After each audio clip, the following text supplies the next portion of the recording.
Bom dia a todos. Agora eu vou começar. O meu nome é Glaucio. Eu sou professor na UNB, em Brasília. E o tema da palestra hoje é léxico e bilinguismo, a relação do léxico com o bilinguismo. E é um resultado de uma pesquisa que foi feita. Então, primeiro eu vou começar a explicar sobre o léxico, a questão do vocabulário e também entender que toda língua ela tem um sistema e ela é organizada a partir desse sistema para criações de dicionários, para que esses termos eles sejam organizados. Entretanto, os dicionários eles não são apenas em papéis, mas nós temos também dicionários mentais internalizados que nós aprendemos ao decorrer da nossa vida. A língua ela tem uma gramática e essa gramática ela é responsável por organizar alguns termos que eu vou mostrar também resultados de algumas pesquisas que nós fizemos em diversas áreas. E essas pesquisas com relação aos termos, elas podem se dar em diversos contextos. E essas pesquisas com relação aos processos da língua, a derivação linguística, e como acontecem essas derivações na perspectiva da língua. Então nós estamos pensando agora na questão da língua de sinais, nos termos léxicos da língua de sinais e estudos sobre a lexicologia.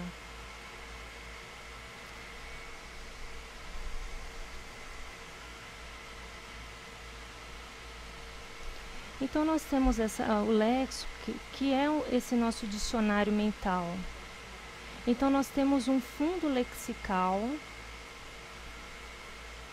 e esse fundo lexical ele se organiza a partir dessas pesquisas e desses termos que foram criados.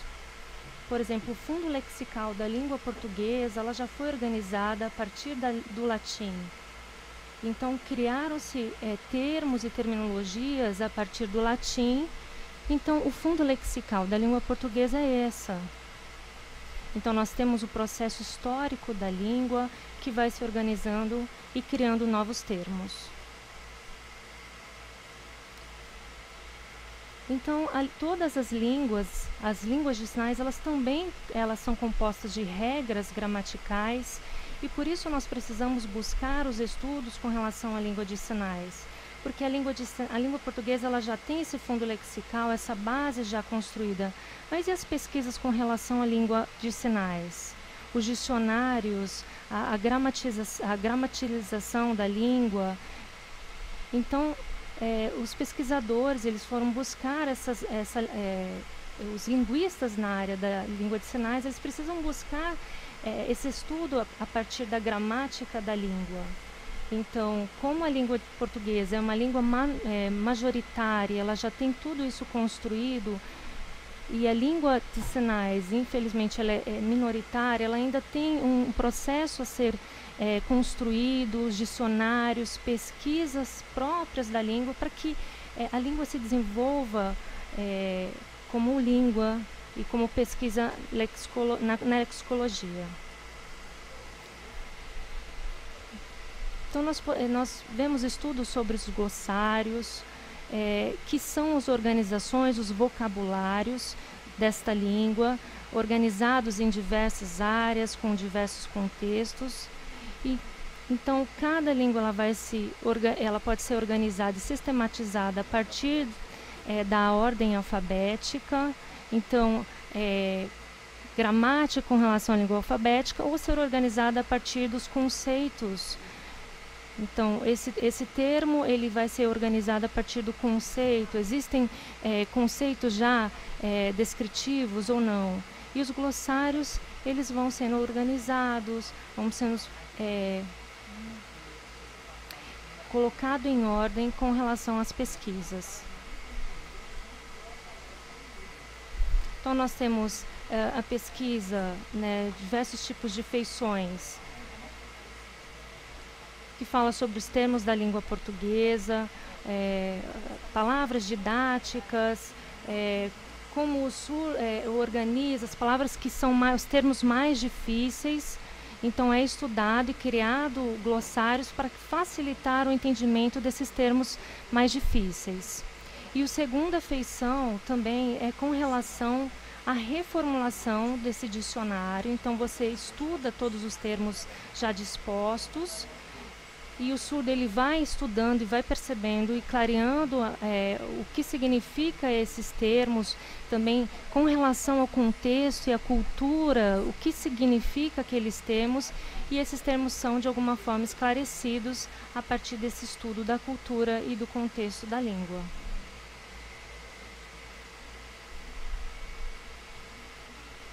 Também pensando na língua portuguesa como L2, às vezes o surdo ele acaba utilizando a língua portuguesa como um apoio para esclarecimento de alguns termos, e a língua ela acaba virando uma referência.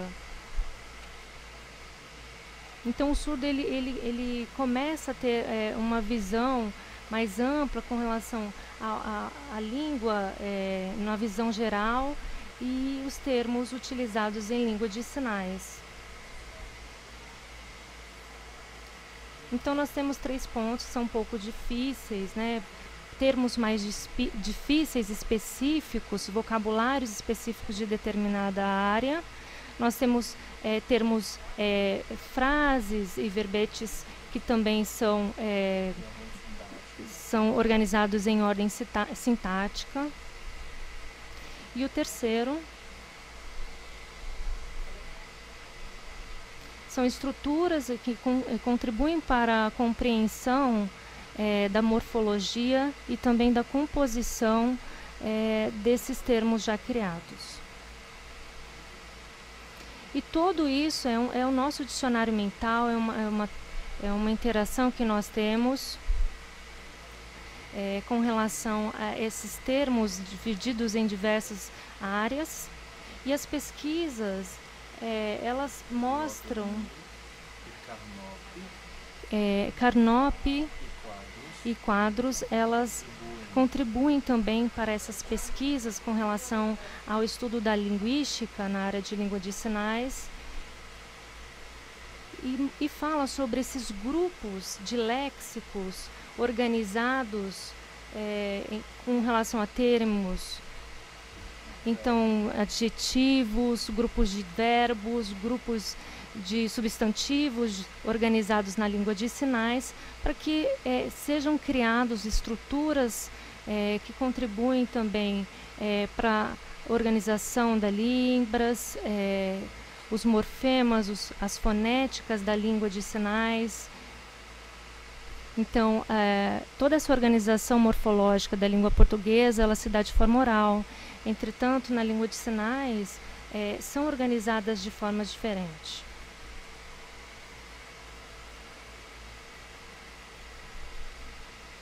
Então, nós, pesquisadores, começamos a organizar esses glossários, assim como já existem estruturas em língua portuguesa. Nós começamos a organizar a estrutura da língua de sinais, a questão semântica, a questão do entendimento da língua de sinais, e começamos a trazer essas duas pesquisas com foco de respeitar cada língua com cada sistema, esclarecendo alguns conceitos linguísticos dessas duas áreas. Então, nós sabemos que a língua portuguesa e a língua de sinais, elas não são línguas equivalentes. Então, nós precisamos saber que a estrutura ela é diferente na língua portuguesa.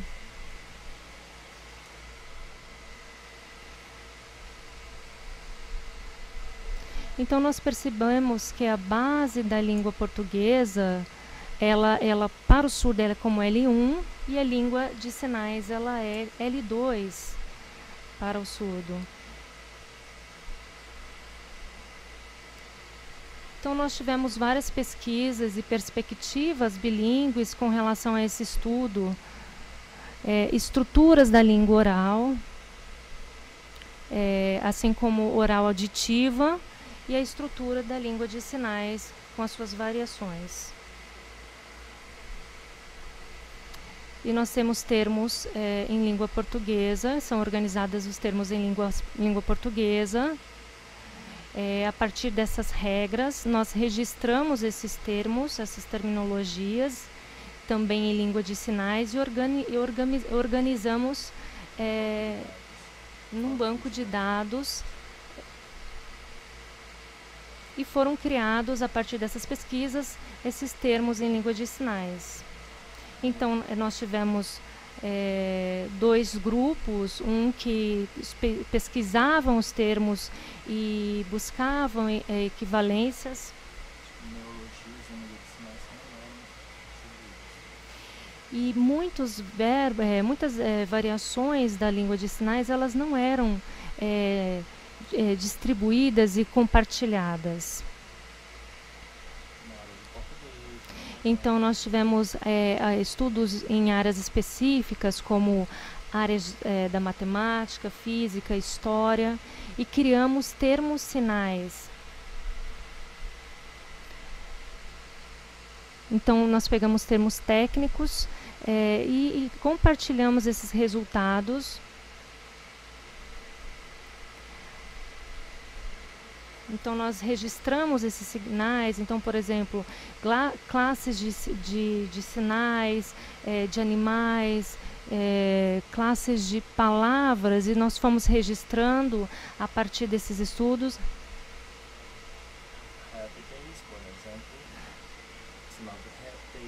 Sinais, por exemplo, de répteis, mamíferos, as tipologias dos animais foram organizadas na área de biologia.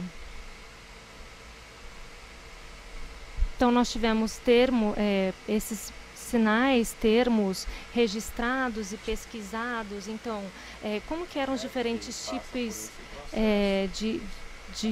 de solos, como que é esse tipo de espécies animais, e nós fomos criando isso, e nós fomos buscando esses termos na comunidade surda, os termos que já existiam.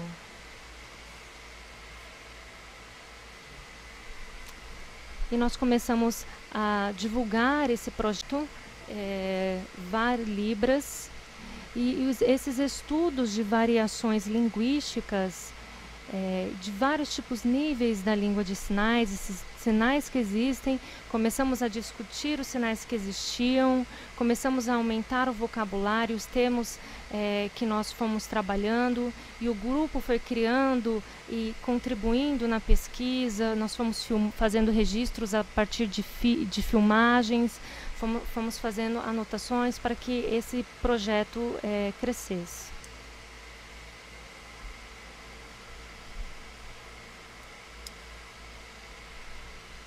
Então, é importante que as universidades, as IFES do Brasil, eles comecem a buscar essas pesquisas e esses estudos de variações linguísticas na língua de sinais, e criaram-se núcleos de estudos no Brasil inteiro, buscando, então, contato com a nossa equipe para que nós pudéssemos ajudar no desenvolvimento desses dicionários, desses glossários. Então, vários tipos de línguas de sinais, de variações de línguas de sinais foram sendo registrados, e termos sinais foram sendo validados, e fomos feito também a validação desses termos sinais e dando apoio a esses núcleos distribuídos no Brasil. Essa imagem é com relação ao nosso núcleo de pesquisa, que estava distribuído numa sala, e essa sala tinha estúdio, onde eram filmados os termos. Depois nós tínhamos também uma parte da edição desses vídeos, E a equipe toda faziam discussões com relações ao que foram sido registrados, sinais termos criados. Então, na sala nós colocávamos, tinha a validação, surdos que aceitavam sinal termo, surdos que não aceitavam, e nós fomos organizando e estruturando a pesquisa. Então, nós tivemos filmagens, nós tivemos pessoas que faziam a edição, e era um trabalho muito de equipe, era um trabalho que se dava com todos os pesquisadores.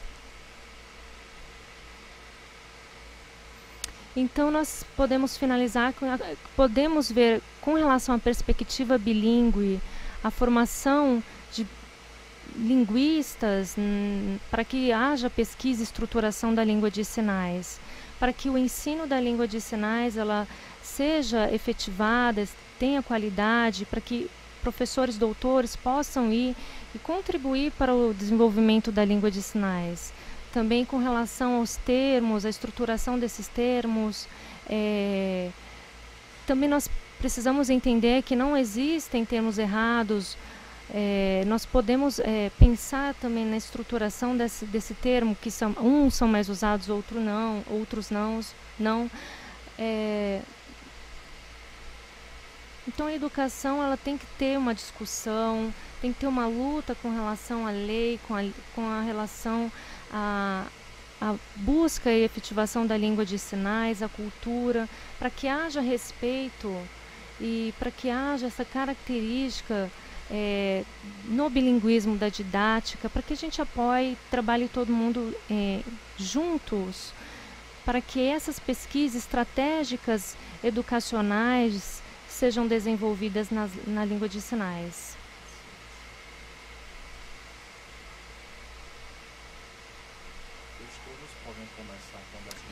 Então, o estudo dos termos eles podem ser começados a partir da datilologia, depois a criação do sinal, a criação dos termos e a validação, a aprovação desses termos. Para que a educação das crianças surdas seja um processo de alfabetização de crianças.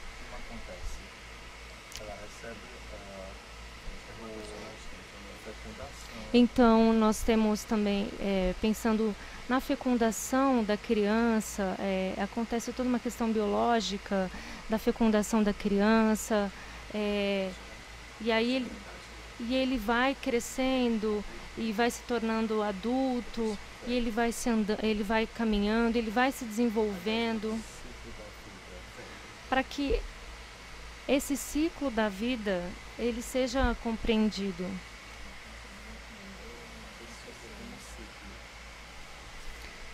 Então, da mesma forma, nós entendemos a pesquisa como um ciclo de vida.